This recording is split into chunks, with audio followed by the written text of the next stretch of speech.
membaca talbiyah di sepanjang perjalanan selama kurang lebih 7 hari 7 malam itu.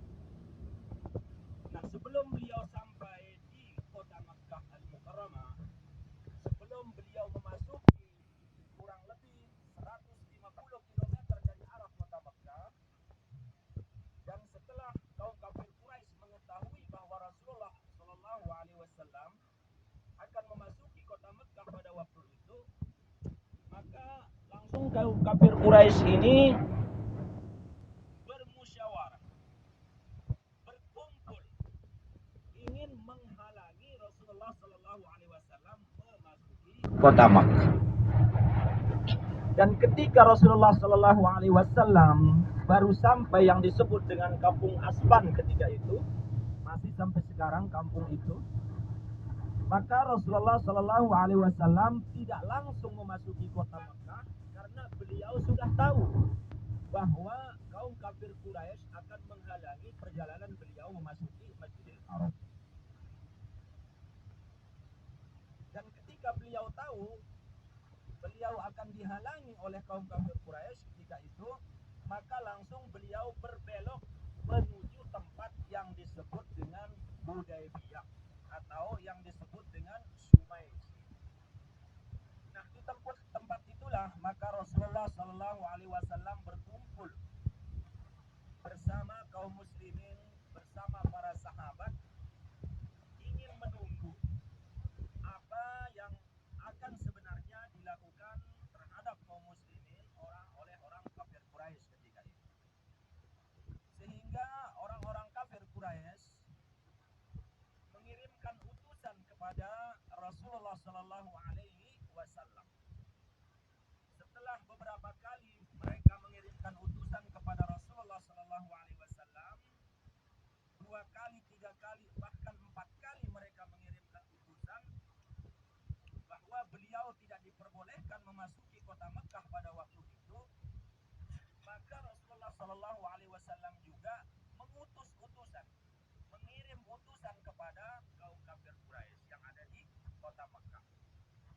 Tujuan beliau Rasulullah Shallallahu Alaihi Wasallam mengirim utusan itu bahwa memberitahukan, mengabarkan tentang tujuan beliau memasuki kota Makkah itu hanya semata-mata melakukan ibadah umroh, tidak ada tujuan lain.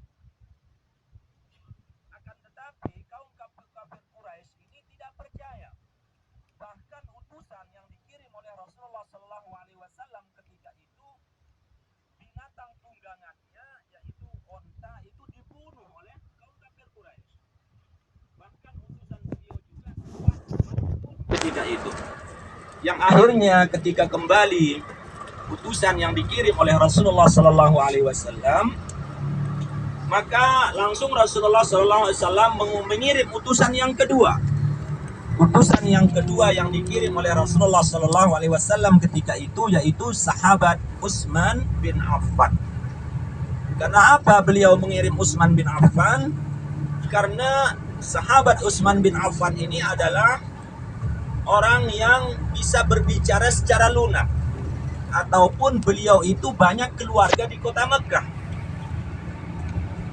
Dan ketika beliau diutus oleh Rasulullah Shallallahu Alaihi Wasallam memberitahukan, mengabarkan tentang maksud dan tujuannya Rasulullah memasuki kota Makkah pada waktu itu, maka Utsman bin Affan pun ditahan oleh kaum kafir Quraisy.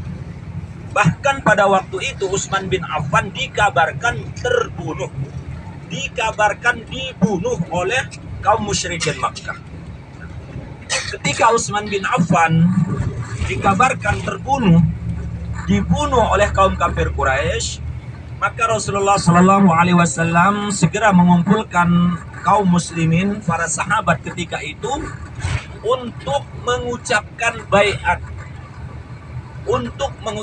baiat kepada kaum muslimin bahwa ketika Utsman bin Affan benar-benar terbunuh, benar-benar dibunuh oleh kaum musyrikin Mekah, maka seluruh kaum muslimin yang ikut bersama Rasulullah ketika itu bersiap-siap untuk memerangi kaum kafir Quraisy. Ini Bapak Ibu Jabal Sur ya, tempat di mana kemarin kita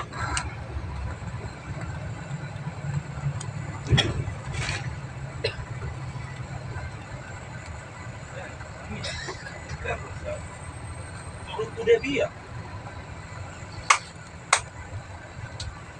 Ada kalam billahi Hudaybiyah صح؟ ما حد قال لي حديبيه ولا قال لي حاجه، اللي قال لي زياره ما قاليش حديبيه. Ada kalam billahi. لا اله الا الله Oh, Hudaybiyah. La ilaha illallah may utang.